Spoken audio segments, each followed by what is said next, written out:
Voy a tratar de desarrollar muy brevemente, de un modo extraordinariamente breve, puesto que prácticamente todo lo que yo voy a exponer debería ser motivo de un desarrollo infinitamente más amplio del que voy a tener en el escaso tiempo del que dispongo, pero sí que voy a tratar de llevar a cabo una realización. No sé cómo se pone esta pantalla completa, F5. Perdonad un momento, porque teóricamente esto es así, a pantalla completa. No sé si veis solo la presentación o veis también todo lo que me sale a mí, pero bueno. Como digo, voy a tratar de trazar la genealogía del monstruo y ya sé que el congreso está acotado cronológicamente, pero como siempre me suele pasar, me voy a exceder en todos los sentidos, tanto en la cronología como en la conceptualización, y voy a tratar de abordar algunos aspectos de la presencia del monstruo en toda la historia cultural humana. Porque la monstruosidad, a pesar de que su etimología derive, por un lado, del latín monstrum, que significa y está directamente emparentado, como he sabido, con la palabra demostrar, mostrar, con demostración, simplemente porque el monstruo es aquello que se muestra y aquello que precisamente establece, como luego veremos, una enorme cantidad de alteraciones dentro de lo cotidiano. No solamente porque hayamos perdido en gran medida la raíz griega de monstruo, que está directamente derivada de la palabra tera, de la cual, por ejemplo, deriva también terabyte, simplemente porque es una cantidad monstruosa, enorme para los griegos, que imaginaban los cuadrados de determinados números con unas cantidades tan elevadas que les parecían teras, es decir, terrible, monstruoso, algo inimaginable. Y es que desde muchísimo antes de que la etimología de nuestra actual palabra estuviera establecida, la humanidad ha creado lo que hoy podríamos calificar o denominar como monstruos de acuerdo con una serie de características y de cualidades y de raíces conceptuales que realmente han permanecido, yo creo que prácticamente inalteradas desde los albores de la humanidad hasta la actualidad. Y esa genealogía del monstruo radica precisamente en la característica constante de la monstruosidad. La monstruosidad se define siempre en relación con la normalidad. El propio concepto de normalidad también cambia históricamente, pero siempre existe un concepto de lo uno, de la identidad, frente a lo cual se establece la alteridad. Esta realidad, que fue sobre todo descubierta por Platón en los diálogos centrales y particularmente en el Parménides, que llevó a cabo como una estructuración completa de lo uno enfrentado a lo uno como condición inherente al conocimiento frente a lo otro, como condición inherente al cambio, de tal manera que lograba armonizar los principios, por un lado, de Parménides, el propio Parménides, que identificaba el ser con la estabilidad perpetua, eterna, con la identidad inalterable, y por otro lado de Heráclito, de la tradición heraclitana, que establecía el ser como un devenir en constante y perpetua transformación, en Platón quedan unidos como esa dialéctica constante, como digo, entre lo uno y lo otro. Y cuando esa dualidad se identifica con la estructura esencial del cuerpo humano, es cuando surge realmente la monstruosidad, puesto que la monstruosidad se puede entender como una alteración, como una alteridad con respecto a la normalidad, fundamentalmente en un primer momento del cuerpo. Como se puede ver en la escultura más antigua conservada, hallada en un yacimiento arqueológico de la historia de la humanidad, el célebre León de Ulm, datado hoy en día aproximadamente hace unos 40.000 años, la fusión del cuerpo humano con realidades animales que identificamos hoy en día como un acercamiento sagrado. Cuando un arqueólogo no sabe lo que ha encontrado, siempre dice que es un objeto de uso cultural y que manifiesta un intento de plasmar estéticamente la dimensión de lo sagrado. La función de lo humano con lo animal es una de las características, o la invasión de lo humano por lo animal, como luego veremos, es una de las características esenciales de la monstruosidad. Cuando contemplamos esta fascinante imagen de un cuerpo humano erguido, bípedo, pero con una cabeza de león, recibimos todavía hoy en día, después de decenas de miles de años, prácticamente un eco de la conmoción que hubo de causar, o de la adoración también que quizá hubo de provocar, o del efecto ignoto que también hubo de causar en aquella comunidad primitiva. En cualquier caso, la fusión del cuerpo con lo animal, con lo ajeno, es un vínculo, por un lado, entre el ser humano y lo que está supuestamente por debajo de él, que es lo animal, pero también está al mismo tiempo por encima de él.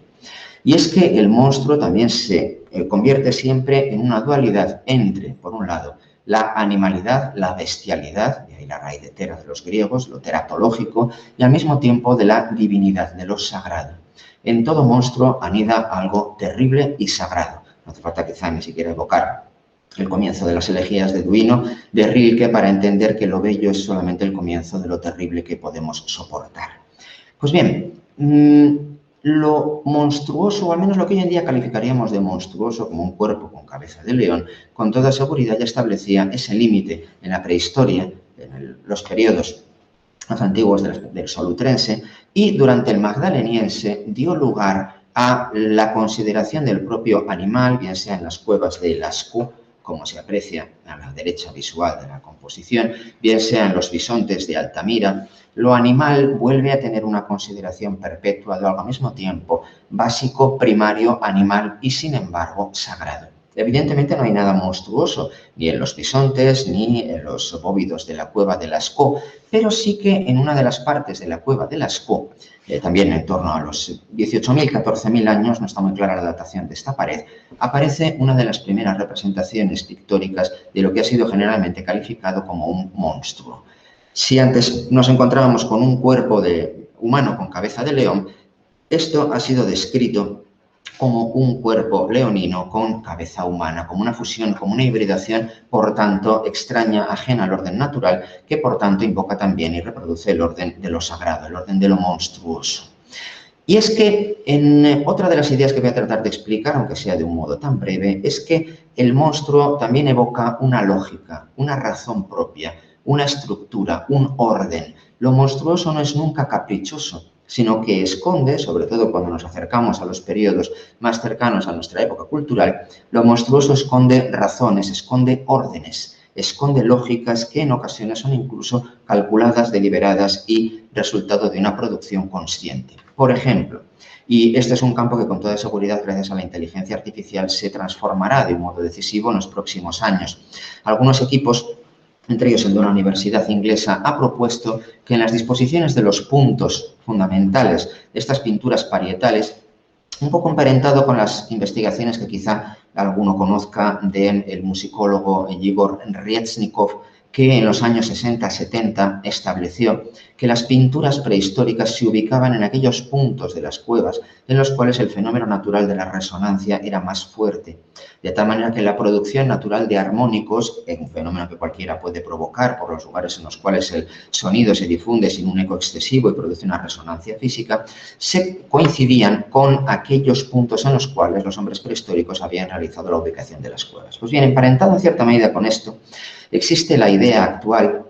una hipótesis no exenta lógicamente de polémica y también de quizá pues, de algunas dudas razonables, pero sumamente sugerente, de que las disposiciones de los puntos esenciales de esta constelación, por un lado de este bisonte que está matando a un guerrero itifálico, por otro lado este pájaro y por otro lado este monstruo, en realidad son disposiciones del orden de los cielos, tal como las observaban los hombres prehistóricos. En ese sentido, si lo animal, si lo monstruoso esconde al mismo tiempo la reverencia y el miedo y el temor y la necesidad de la caza hacia aquello de lo cual depende la supervivencia, es decir, la propia carne, la comida, el alimento, y sin embargo al mismo tiempo quizá, puesto que no sabemos prácticamente nada de la religión prehistórica, dijera lo que dijera en Eliade o Burán, que al mismo tiempo quizá se venerase de un modo sagrado al animal, la monstruosidad de alguna de estas figuras, aquí tenemos las constelaciones de Auriga y Orión muy cercanas y que supone este equipo inglés, que son las que están presentes en los puntos esenciales de la configuración de estas figuras parietales. Algo que se reproduce también en la cueva de Trois Frères, es decir, de los tres hermanos, donde aparece otra figura que no dudaríamos en calificar hoy en día como en realidad monstruosa, que es otro ser humano, se adivinan sus extremidades inequívocamente humanas, revestido de la piel de un cérvido, ubicado en una parte bastante recóndita de la propia cueva, considerado generalmente como un chamán, pero en realidad desde el punto de vista literal la figura de un monstruo, puesto que también obedece a la hibridación, al extrañamiento y a la alteridad del cuerpo humano, en este caso, de nuevo, como tantas veces, unido a lo animal. Este monstruo, esta criatura de Trois Frères, también escondería, de acuerdo con otro equipo universitario que lo ha estudiado, además hace bastante tiempo, con la disposición de las propias estrellas que estarían determinando las ubicaciones de todos y cada uno de los puntos esenciales de la figura. No puedo extenderme en esto, que sería objeto prácticamente de una conferencia completa, pero sí que lo quiero exponerlo como indicio, quizá como evidencia, o al menos como sugerencia, de que lo monstruoso está íntimamente unido a la condición humana, y que no solamente manifiesta una especie de terror, de incomprensión o de desviación de lo humano, sino también que existe una lógica subyacente a ello, bien sea una lógica, como veremos en su momento, orgánica, una lógica metafísica, una lógica simbólica, una lógica calendárica o, en este caso, una lógica astral, entre otros fenómenos. La continuidad de estas prácticas se ha podido comprobar en uno de los descubrimientos más fascinantes de toda la historia de la arqueología, muy reciente, que es el descubrimiento del complejo, bueno, de varios complejos, entre ellos el más importante, el de Göbekli Tepe, un complejo arqueológico neolítico absolutamente fascinante en Turquía, que datado prácticamente sin lugar a dudas en torno al 10.000, 9.000 a.C., es decir, en pleno neolítico, permitió comprobar, o permite todavía comprobar, puesto que el complejo es muy amplio y todavía se está excavando, automáticamente además fue considerado patrimonio de la humanidad, permitió subvertir todo aquello que nosotros incluso estudiamos durante la carrera, es decir, que primero se había producido la sedentarización y después la creación de templos, como algo derivado del conocimiento y el culto al cereal, al vegetal cultivado y al dominio de la agricultura, que todos identificábamos con un matriarcado específico. Pues bien, el descubrimiento de este asombroso templo y de otros cercanos, que luego veremos, ha puesto patas arriba toda esta idea, puesto que la estructura interna de Göbekli Tepe es de una sofisticación, de una lógica y además de una riqueza escultórica, como se puede empezar a intuir en esta parte de la excavación y sobre todo se ve en estas imágenes, que todos estos monolitos perfectamente tallados, que casi parecen evocar el de 2001, una odisea en el espacio, y que están representados y figurados todos ellos con representaciones animales, he escogido las más monstruosas deliberadamente para que veamos el carácter de un supuesto jabalí, también itifálico, y perfectamente terrible, la presencia de un toro que está asesinando a otra criatura, o este terrible león. Todos ellos también han dado lugar, y se está estudiando ahora mismo mediante proyectos de inteligencia artificial, a la idea de que cada uno de estos pilares, lo cual me parece a mí lo más sugerente e interesante, está ordenado y orientado hacia una percepción de una constelación determinada, cuyas figuras habrían sido desde luego milenios, mucho más antiguas, que el orden establecido de las constelaciones en la propia Grecia, que es que a partir del cual todos los herederos de la civilización occidental partimos. La presencia de lo monstruoso, del animal terrible, como un elemento del cual también sabemos muy poco, pero que desde luego está figurado en estos pilares que hubieron de representar un templo que además súbitamente y abruptamente se abandonó. Lo mismo que ocurre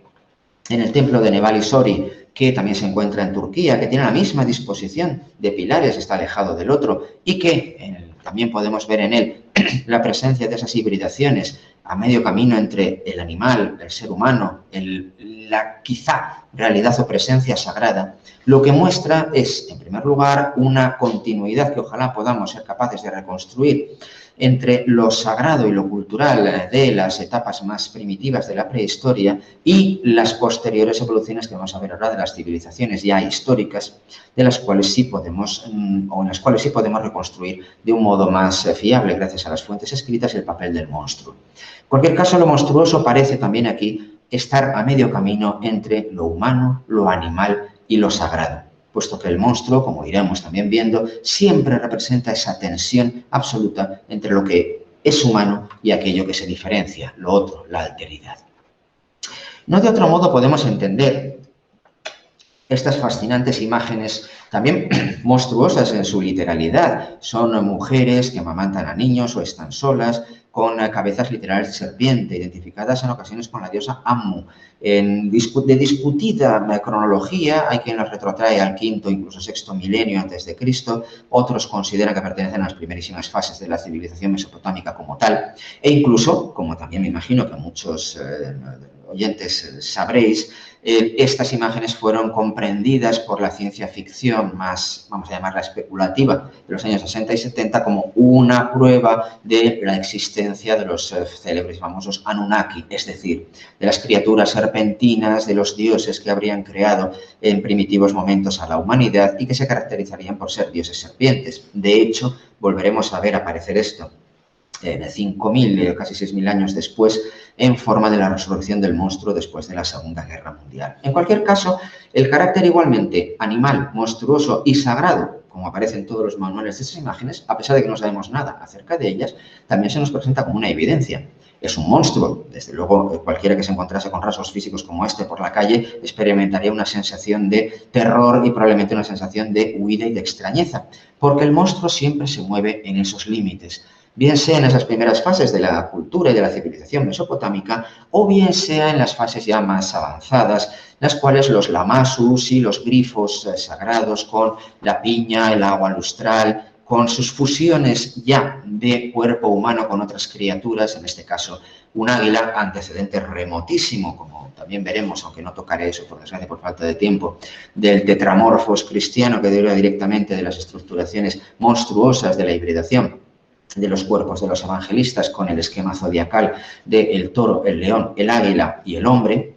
Pues bien, estas criaturas también desempeñaban un papel fundamental de fusión y al mismo tiempo sagrada y terrible entre lo humano, lo animal y lo divino. De hecho, esta especie, así se lo suele denominar, de grifos, están lustrando, están mojando con agua sagrada el árbol de la vida, el árbol de la existencia. Al mismo tiempo, los lamasus, esta fusión de cabezas humanas con cuerpos de toros o leones alados, representan un paso más en la hibridación entre lo animal, lo humano y lo sagrado. De hecho, la representación que se coloca en el museo al lado, la de, con toda seguridad, una evocación de Gilgamesh, también muestra Gilgamesh, como es sabido, la primera obra además conservada importante de la historia de la literatura universal, muestra el viaje sagrado que emprende el descenso hacia las cotas de la animalidad, donde se encuentra el que apenas ha salido de la animalidad, que es Enkidu, que es el hombre primitivo en su función más primaria, hasta poder robar a Uznapishtim, finalmente, el fruto de la inmortalidad, dado que Gilgamesh es precisamente un semidios, alguien que no participa plenamente de la inmortalidad y tampoco de la mortalidad carnal. Pues bien, en Mesopotamia también juega ese papel el monstruo a medio camino entre lo animal, lo humano y lo sagrado, y con unas finalidades cada vez más sacerdotales y políticas. Ahí tenemos la foto del descubrimiento de los famosos lamasus de Jorsabad, la puerta que luego fue destruida, y también hay que tener en cuenta que los monstruos son siempre defensores de esos límites liminares, defensores del umbral, defensores de aquellos espacios que el ser humano no puede transgredir porque o bien cae en la pura animalidad o bien se eleva de un modo no permitido al conocimiento prohibido establecido por los dioses.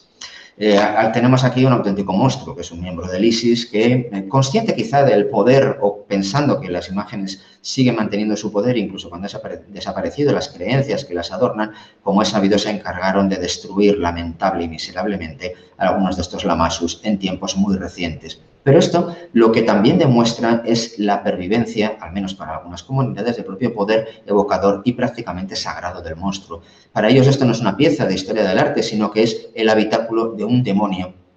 de un jinn en la terminología musulmana, cuyo habitante real quedará desfigurado e inhabilitado si se rompe la apariencia que lo acoge. De la misma manera, también en Mesopotamia, la propia cosmogonía que se celebraba y se evocaba anualmente en el Festival de Abril, el de la victoria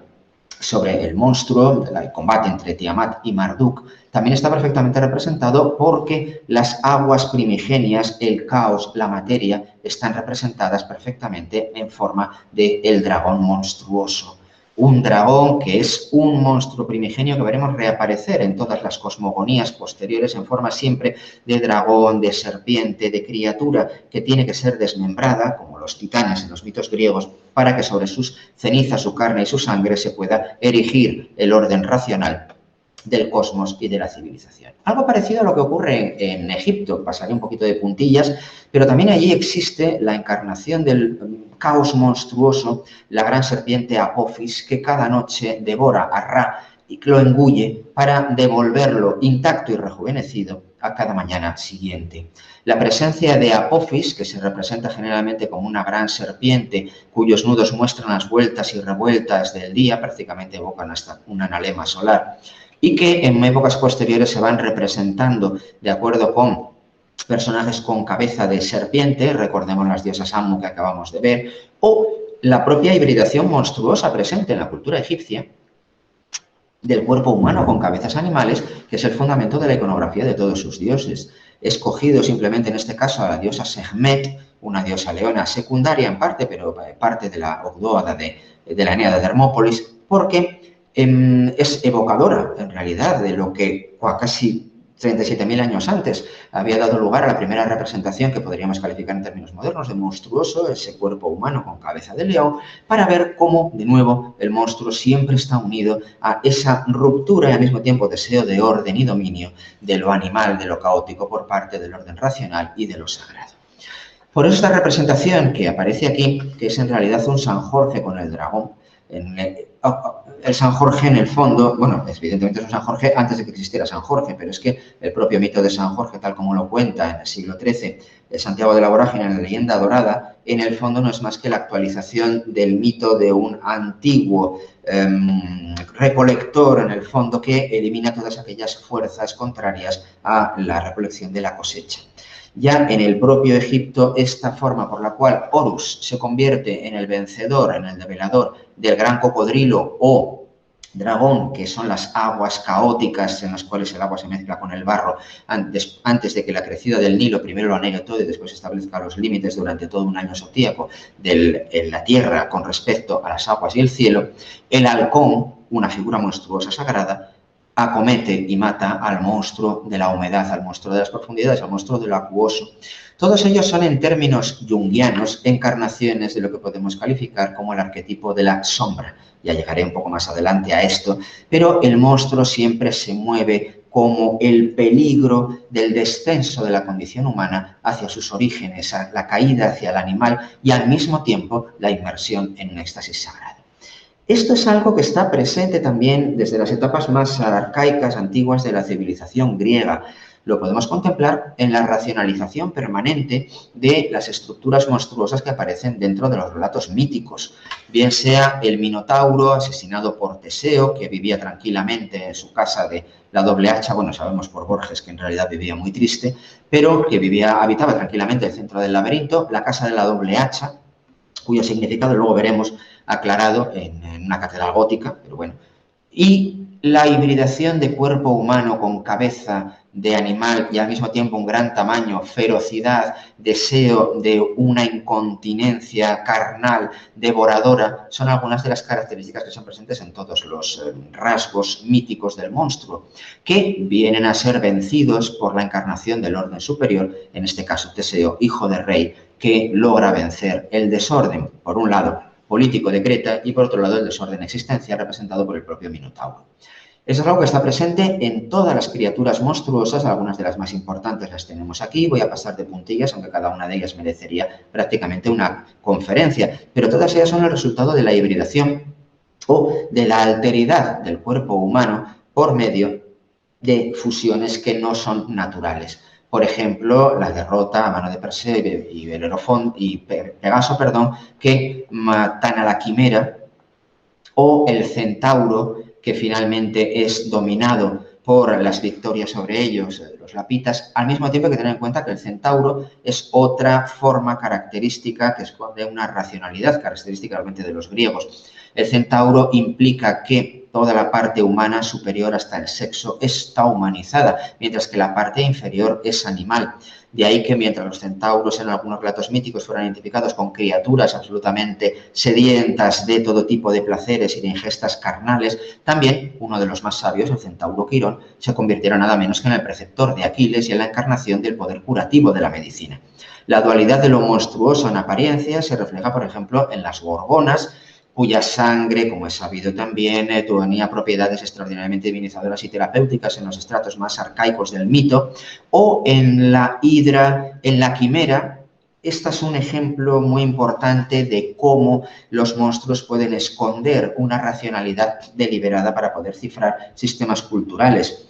Robert Graves, por ejemplo, explicó de modo fascinante cómo la quimera era en realidad la encarnación de un triple calendario, de tal manera que cada una de sus partes monstruosas se correspondía con una de las partes del año primitivo griego. O la sirena, que como es sabido en sus primeras etapas de representación,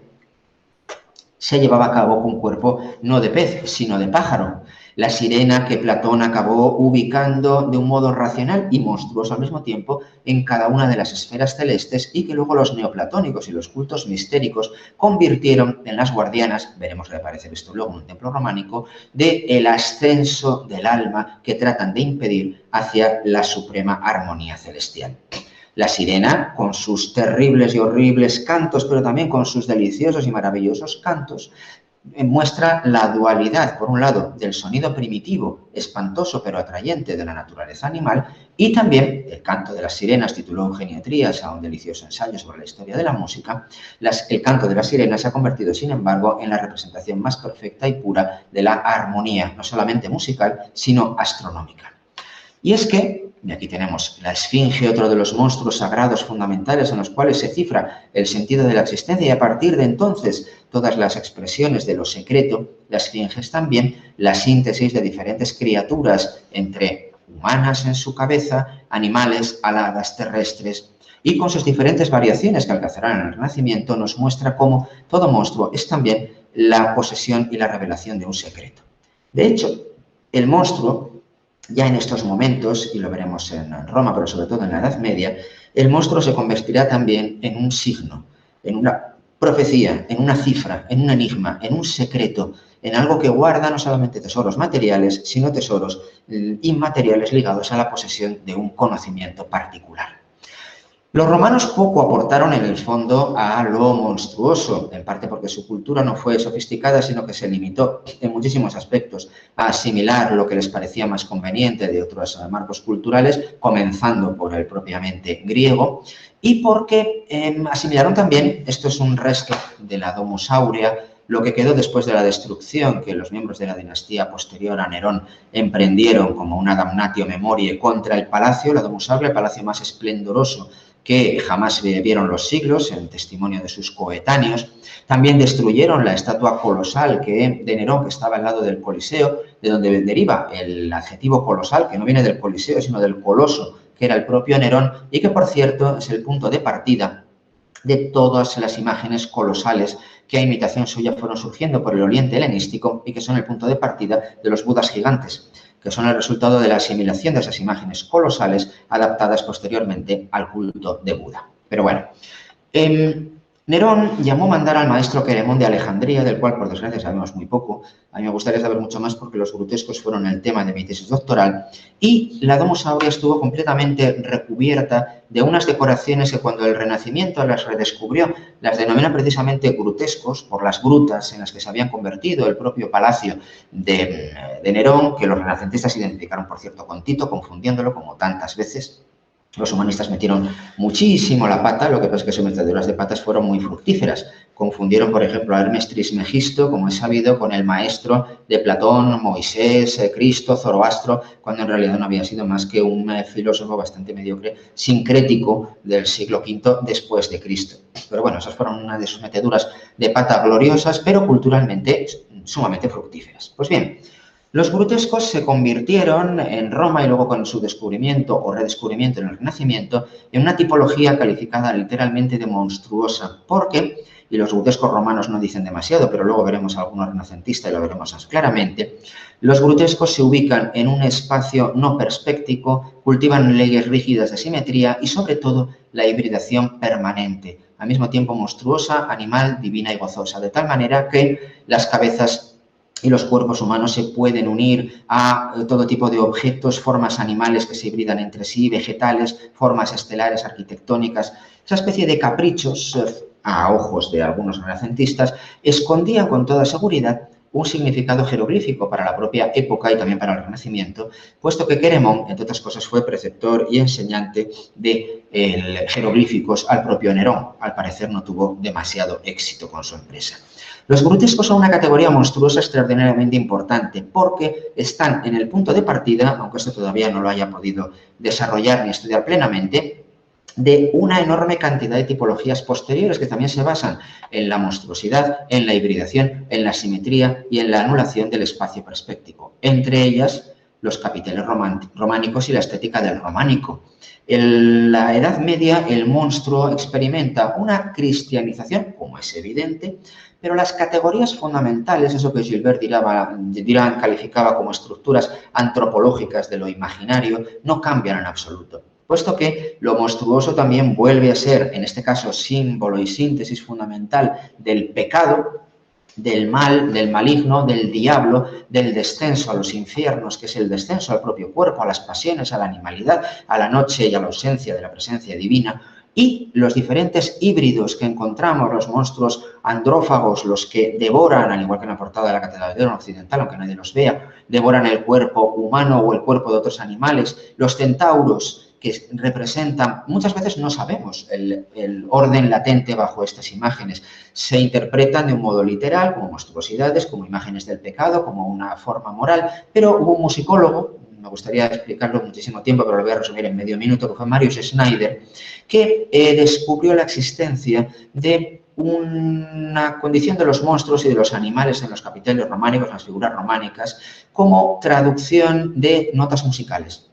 De tal manera que los animales más importantes se pueden leer. De hecho, Marius Schneider logró leer y traducir a música, hay muchos críticos hacia ello, pero yo soy un entusiasta, logró traducir a una música además exacta y concreta, un himno a San Cugat, a San Cucufate, el desarrollo de los monstruos que aparecen y de los animales que aparecen en todo el periplo, en todo el perímetro del propio claustro de San Cugat del Valles. Sea como sea, esta presencia de lo monstruoso en forma de simios aulladores, en forma de grifos, en forma de centauros, en forma de extraños monstruos que parecen evocar las criaturas de la mitología, esconden de nuevo esa permanente alteridad. Voy a mostrar algunos capiteles de San Isidoro también rapidísimamente, porque muy poca gente se fija de que en la entrada, justo por debajo además del zodíaco, que es uno de los el más enigmático de todo el arte medieval, que se encuentra en la parte adintelada encima de la puerta del Cordero, aparecen unas figuraciones monstruosas de extraordinaria importancia, entre las que se puede ver y percibir unas arpías monstruosas con cuernos de toro, algunas con rostros humanos, que están enseñando procazmente su sexo. Recuerden las imágenes itifálicas de las cuevas prehistóricas, puesto que el monstruo y la monstruosidad también están unidas, y luego volveremos a ello, a la liberación incontrolada de la libido, de la energía sexual, aquello que se expande dionisíacamente y que es capaz al mismo tiempo de excitar y llevar al éxtasis amoroso, pero también de destruir, de llevar al esparagmos, de llevar a la muerte y al olvido de la propia condición humana. Pues bien, los monstruos que están presentes en los capiteles de entrada de San Isidoro, estos simios, la arpía, esta otra arpía que con sus garras está a punto de intentar capturar a todo aquel que penetre de un modo inapropiado dentro del recinto sacro para atarlo y encadenarlo a estas cadenas como tienen encadenados a estos simios lamentables que para la mentalidad y los bestiarios medievales son imágenes de lo más ignorante y del ser humano convertido en la bestialización absoluta. Esas arpías y esos seres fascinantes, monstruosos, directos herederos del mundo antiguo reaparecen en los capiteles del interior.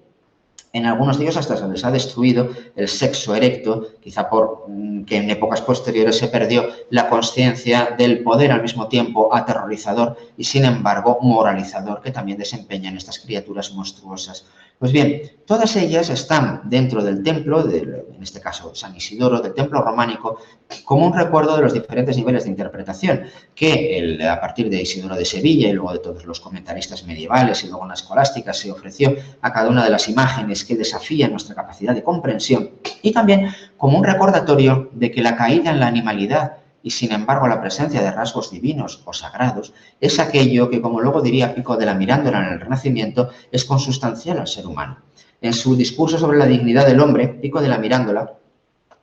afirmó que el ser humano había sido creado con una libertad absoluta, de tal manera que con sus propios actos puede elegir caer en la animalidad o remontarse hacia las cotas más altas de espiritualidad y de divinidad. Algo parecido a lo que Dante había afirmado en la Vita Nuova y también en la Divina Comedia, de que lo propio del ser humano no es vivir como bestias, sino seguire virtute e conoscenza, seguir la virtud y el conocimiento. Pues bien, el monstruo ocupa en el románico esta función, por un lado también fascinante, a medio camino entre lo animal, lo humano y lo sagrado, como recordatorio de que todas las acciones serán este es otro capitel de San Isidoro, serán pesadas en la balanza para que la balanza entre las buenas y las malas acciones, entre la virtud y el pecado, acabe provocando que el alma caiga en la cima de la segunda muerte, en lo inferior, en el ínferus, donde le espera otra criatura monstruosa, la criatura monstruosa por excelencia, el diablo, Satán, o por el contrario pueda ascender a los cielos en forma angélica. De esta manera, los propios capiteles advierten de los peligros que le esperan al alma, que se convierte en pecaminosa y que es atrapada de nuevo por las serpientes monstruosas y las igualmente monstruosas cabezas que le pueden llevar a la condenación, que tiene también que evitar literalmente los cantos de sirena que durante toda la Edad Media, en vez de tener significado platónico, simbolizan la lujuria de un modo esencial, que las propias cabezas monstruosas le advierten de todos esos peligros que tiene que evitar si no quiere, o mejor dicho, si no quiere evitar el poder finalmente ascender a los cielos, puesto que el capitel más elevado de todo el interior de San Isidoro es este ascenso del alma en esta mandorla mística, cuya pureza reintegrada, la forma del cuerpo sin ningún atisbo de animalidad, asistida por dos cuerpos espiritualizados, que son los de los ángeles, y llevada directamente por la mano divina, de nuevo un cuerpo que ya no tiene nada de alteridad, hacia el cielo, es la verdadera cifra de la existencia. El mundo medieval también llevó a cabo esto de un modo fascinante en otra categoría, que es la percepción de que en los límites del espacio conocido, de hecho hace 2 meses di una conferencia precisamente sobre esto, sobre monstruos y viajes, anidan los monstruos. Los monstruos se encuentran más allá de los límites del espacio conocido y como se muestra en este maravilloso tímpano de la Magdalena de Vézelay, también son criaturas, esto dio lugar a un debate teológico fascinante que ahora no puedo reproducir, pero también son criaturas que si pueden oír, como estos panocios que tienen unas orejas enormes, o los cinocéfalos, que también pueden hablar, que se encuentran a este lado, aunque emitan unos sonidos en principio indeterminados, esas criaturas habitan el orbe, el exterior, por tanto, lo ignoto, por tanto, aquello otro, la alteridad geográfica. Más allá de lo conocido se extienden los extraños y, por tanto, los enemigos y, por tanto, los monstruos. La monstruificación de aquel que no pertenece a nuestro propio espacio, nuestra propia geografía, nuestra propia cultura, está presente en los tímpanos medievales, tanto como en los mapas. Aquí tenemos el mapa mundi de Hereford, de torno al año 1300, en el cual, precisamente, en los confines de lo conocido y más allá, es donde viven, parafraseando a Maurice Sendak, los monstruos, donde habitan los blemias, los que no tienen cabeza y tienen los ojos y la boca en el pecho, los esciápodos y toda una suerte de criaturas que habitan, insisto, más allá de lo que entendemos como lo normal, lo unitario, lo propio. Todo aquello que excede por arriba o por abajo nuestra propia normalidad lo entendemos como monstruoso. Eso es lo que ocurre también en la Catedral de León, cuyo ciclo de enjutas es el que estudié en el Laberinto del Alma, que se republicará en una mucho mejor edición dentro de pocos meses. Se ha retrasado mucho por la pandemia, ya me ha fastidiado lo suficiente, pero bueno. El caso es que en el gótico, y en la Catedral de León es un ejemplo fundamental, aparecen algunas criaturas monstruosas por todas partes prácticamente que expresan lo mismo. Por ejemplo, sintetizo muy rápidamente. Este hombre de brazos desnudos, mordido por dragones, pero que sin embargo sonríe, es una de las primerísimas representaciones del purgatorio, puesto que a pesar de que los dragones que hacen su aparición gloriosa en la iconografía en este momento de la Edad Media y se expanden por todo el gótico y por la ciudad de León, que es la ciudad que más dragones y en más épocas tiene de todas las que yo conozco, solo en la Catedral de León hay cerca de 100. Por todas partes, alguna en la vidriera, sobre todo en la piedra, en las portadas y particularmente en las enjutas, el dragón se empieza a convertir en el epítome de lo monstruoso. En ocasiones el combate contra el monstruo, como se ve en esta paráfrasis de un cuento gnóstico en el que un príncipe intenta recuperar la perla de la boca de un monstruo que ha caído al océano y que se enfrenta contra una anfisbena, un monstruo de 2 cabezas, la sirena que vuelve a reaparecer como elemento indicativo de la lujuria, o el leontocéfalo de los misterios mitraicos, que está aquí atrapando a un alma que nada despreocupada por el océano celeste. Son todas ellas reapariciones de lo monstruoso, de lo teratológico, que se ubican en los márgenes de las capillas absidales y que esconden también una lógica muy precisa, puesto que, bien sea una paráfrasis inadvertida e insospechada de la diosa Kala hindú, esta hermafrodita con 2 espadas y gorro frigio que aterroriza y que decapita a sus propios adoradores, bien sea una imagen del dios Mitra, naciendo en este caso de un pez, pero con su escutum, su gorro frigio, su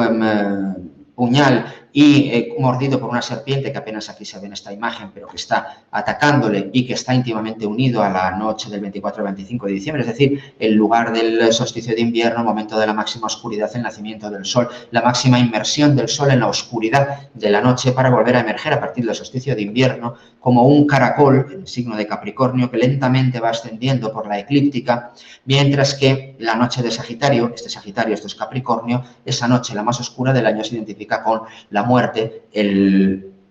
purgatorio, la noche del pecado, la noche de la segunda muerte, la que conduce de la muerte carnal al juicio final. Todos estos monstruos dispersos aparentemente en las enjutas leonesas, como muestra de la monstruosidad del gótico,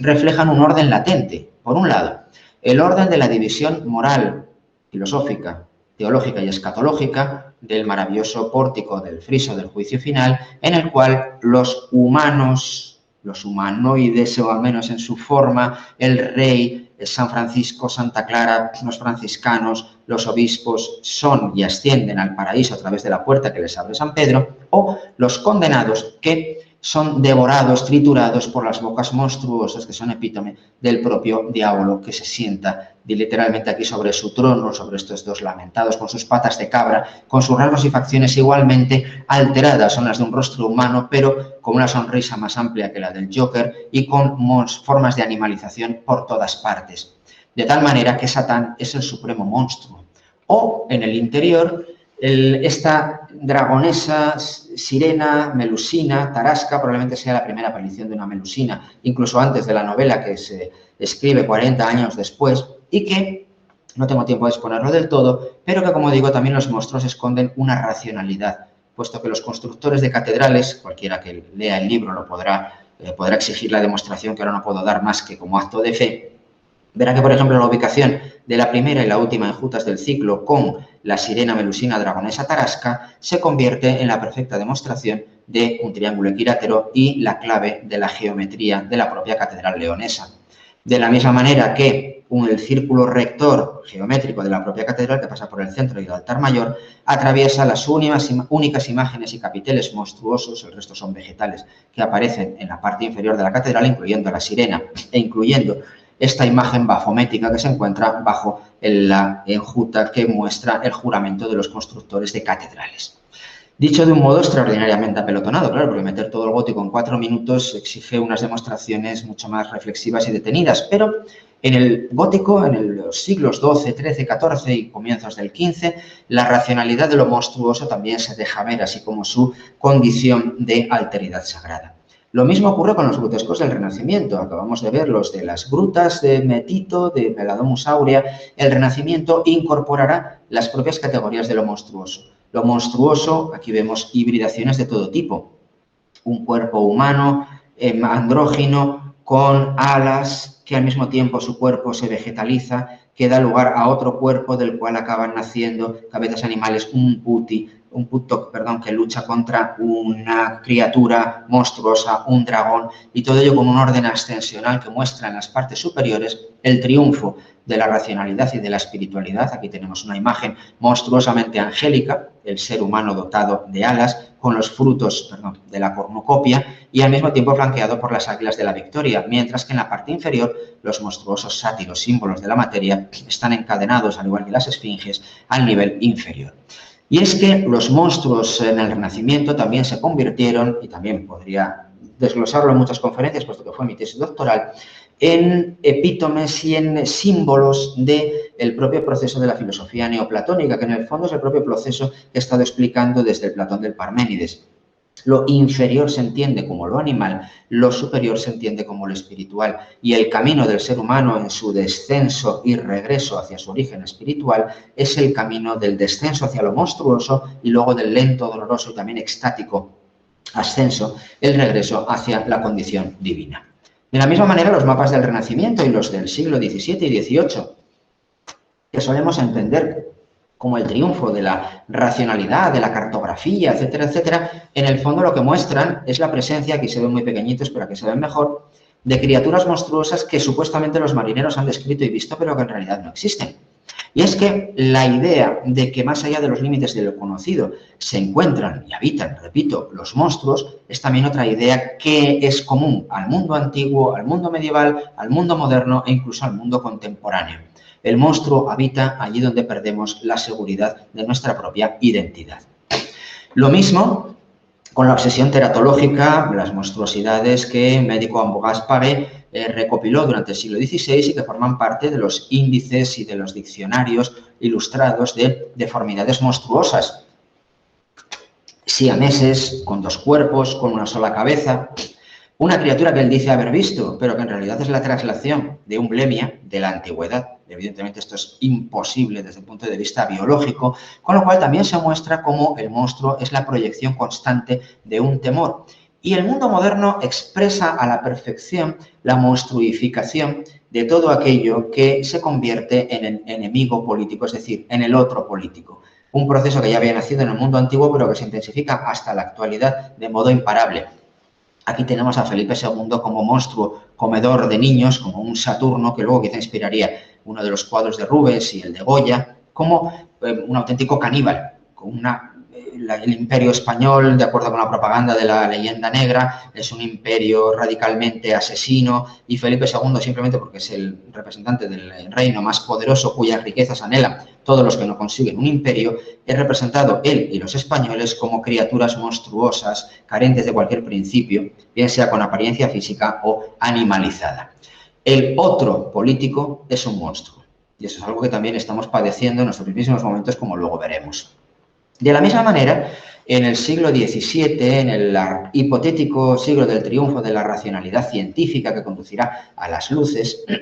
lo monstruoso, que es una categoría permanente, que no desaparece en ningún momento, no hay épocas en las cuales la razón emerja sin no producir una sombra que siempre habita lo monstruoso, vemos cómo lo monstruoso, la muerte, la brujería, la deformación del cuerpo, aparece de modo absolutamente maravilloso en los cuadros, por ejemplo, de Salvatore Rosa. Simplemente pongo este, habría que exponer muchísimos más, como un eslabón y como una muestra de que el discurso historiográfico oficial afirma del siglo XVII y el XVIII, como digo, son el ascenso imparable de la razón. Pero,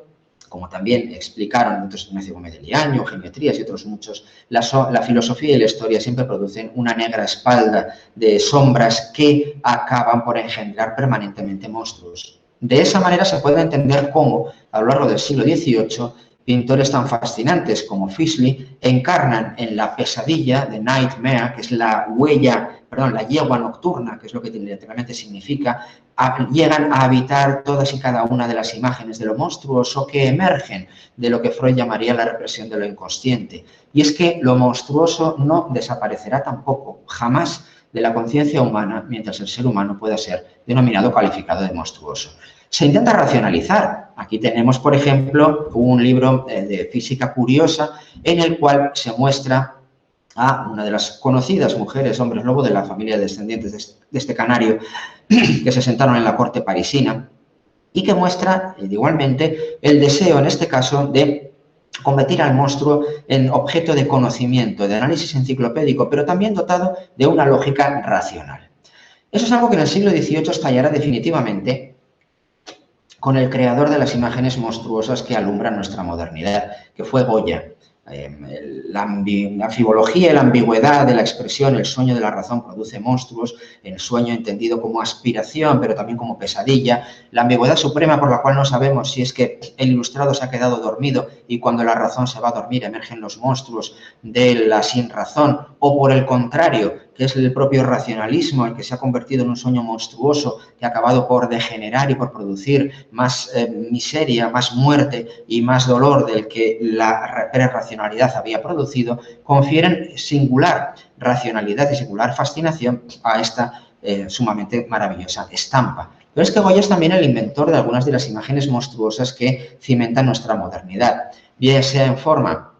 del macho cabrío del aquelarre de las pinturas negras, bien sea en forma del primer testimonio gráfico, después de los de Calot, pero mucho más expresivo, de los desastres de la guerra que producen al hombre como el auténtico monstruo, que es capaz de crear monstruosidades con sus semejantes sin necesidad de mutar de ninguna manera, o el monstruo por excelencia, que es el Saturno, que, horrorizado y condenado por el propio Fatum, está devorando a su hijo en las propias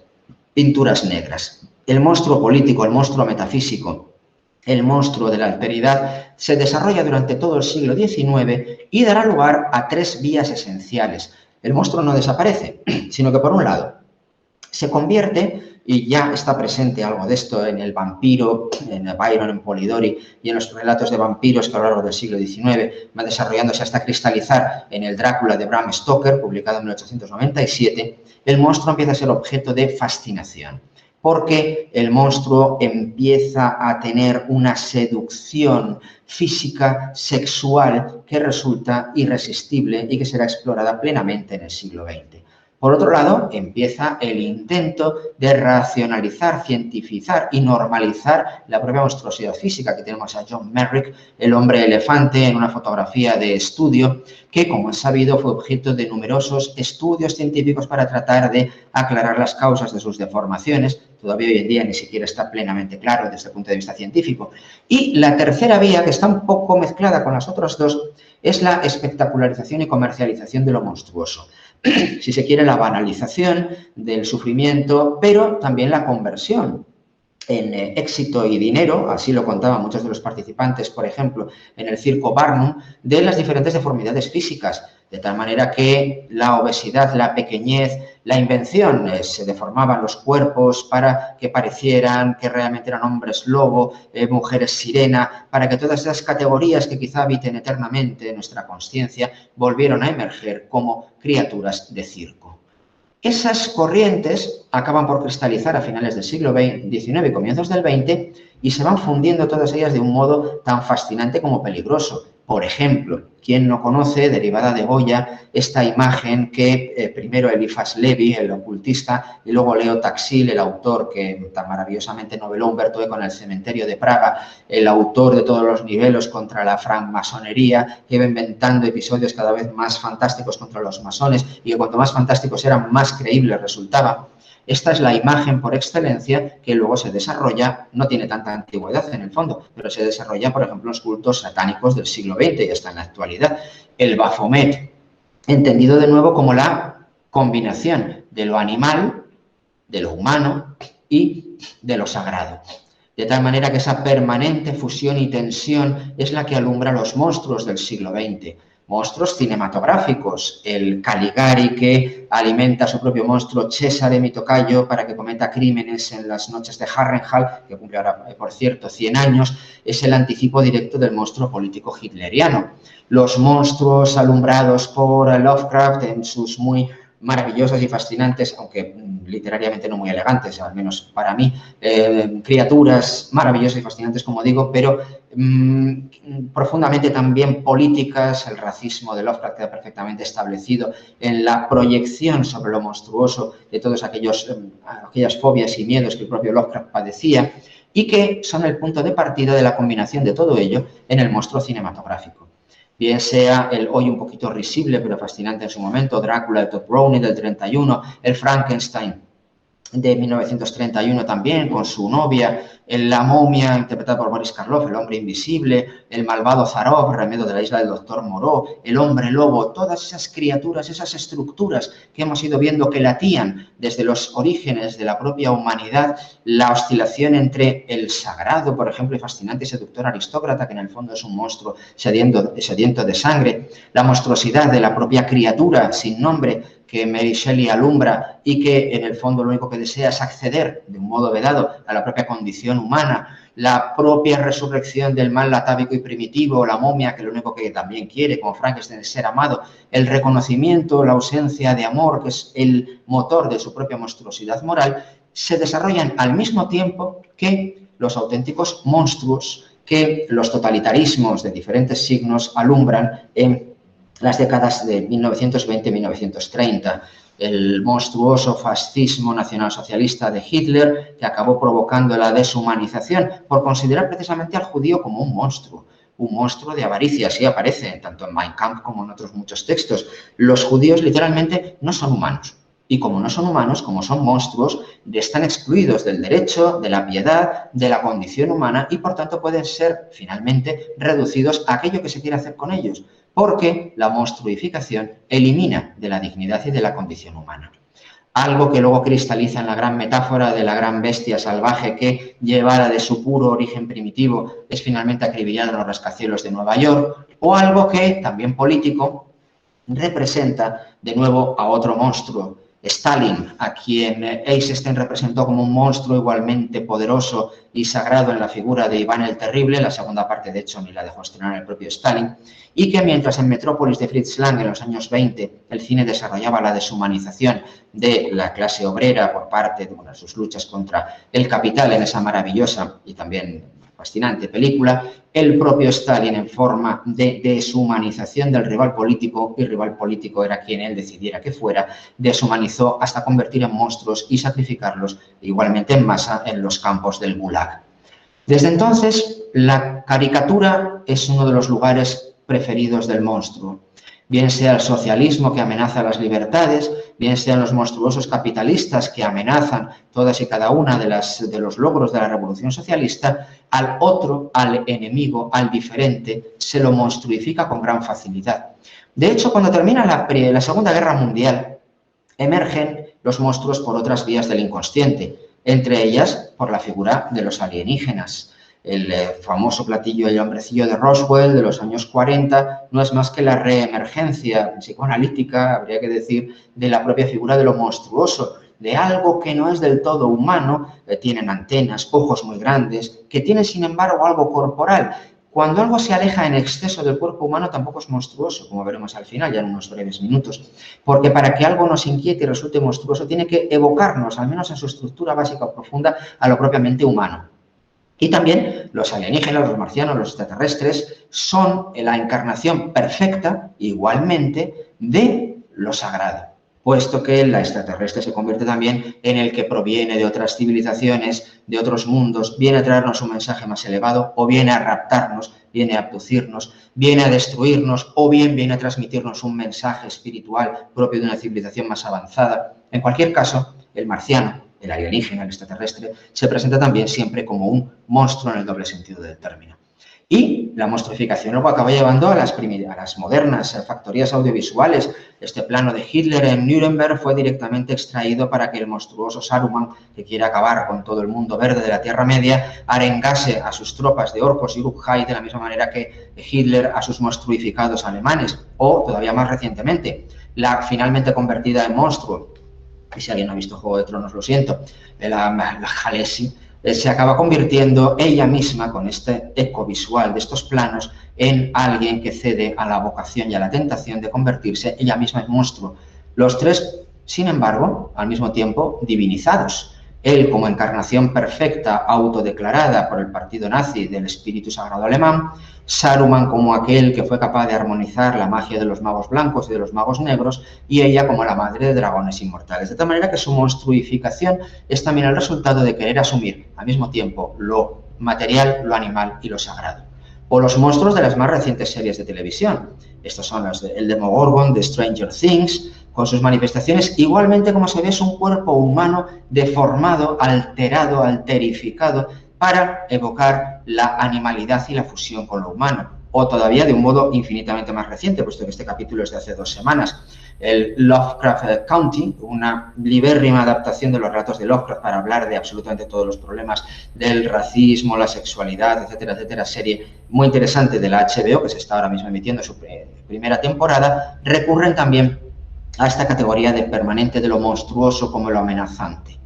El monstruo sigue hasta en las más livianas caricaturas políticas mostrando la emergencia y la permanencia eterna del proceso de animalización. Trump como un cerdo nazi, Putin como un diablo, que es al mismo tiempo el resultado de la alteración de lo humano con orejas y cuernos de animal. El Estado Islámico, este se queda muy light, representado como Godzilla, y los israelíes, en este caso, representados como Goya, devorando a sus hijos. Pues bien, como digo, ya termino en 2 minutos, el monstruo necesita también un asidero que recuerde su pertenencia y su similaridad con lo humano. puesto que si no, no es monstruoso. De hecho, ahora estamos atacados por este monstruo. Esta es la imagen de mayor resolución que he podido encontrar de un coronavirus en un microscopio electrónico. Está matándonos por centenares de miles. También hay que decir que como pandemia pues todavía es de tercera división histórica, por así decirlo, pero bueno, habrá que darle tiempo. Y no nos evoca su propia apariencia, su presencia, nada inquietante, nada monstruoso. ¿Por qué? Porque percibimos casi hasta la perfección consoladora de lo circular. Algo que es infinitamente pequeño, que ahora logramos percibir gracias a los aumentos del microscopio, pero no percibimos nada humano, nada animal, con lo cual incluso contemplándolo ahora y sabiendo que este es un asesino, que en el fondo no tiene ningún interés en asesinarnos, sino solo en reproducirse, no lo vemos como un monstruo. Ahora bien, si hacemos un juego y aumentamos un poco las espículas que rodean la superficie, estos rostros empiezan a parecernos un poquito, casi hasta caretas monstruosas. Y entonces, he hecho el experimento, después de ver esto y después de provocar o percibir las asociaciones físicas y culturales que producen, por ejemplo, esta cabecita que está menos enfocada, de lo que ahora vemos, prácticamente, si vemos esta imagen y percibimos al coronavirus de este modo, lo vemos asociado a otras máscaras monstruosas. A Jack O'Lantern, las calabazas de Halloween que se acercan, la propia máscara fundida con un gorro diabólico en Pesadilla antes de Navidad para el Halloween Town de Henry Selick y Tim Burton. Y entonces sí que percibimos en esta espícula, que no es más que una nanométrica proyección de proteínas, no tenemos más que remedio que reconocer un rostro monstruoso. Algo que nos inquieta y que nos hace percibir que en realidad el monstruo es una función permanente, eterna, de la psicología humana. Es la proyección imaginal de aquello que es diferente a nosotros, de aquello que es diferente físicamente, sexualmente, racialmente, políticamente, geográficamente. Aquello que es diferente podemos intentar asumirlo con grandes esfuerzos, pero la defensa instintiva de nuestra psique, de nuestra alma, de nuestra mente, de nuestro yo, del término que se quiera utilizar, es la de monstruificar, la de convertir en monstruos. Por eso el monstruo no ha terminado su historia, por eso el monstruo no nace en un momento determinado. El monstruo es, como digo, una categoría permanente y eterna que todavía esperará en el futuro nuevas, renovadas e infinitas máscaras.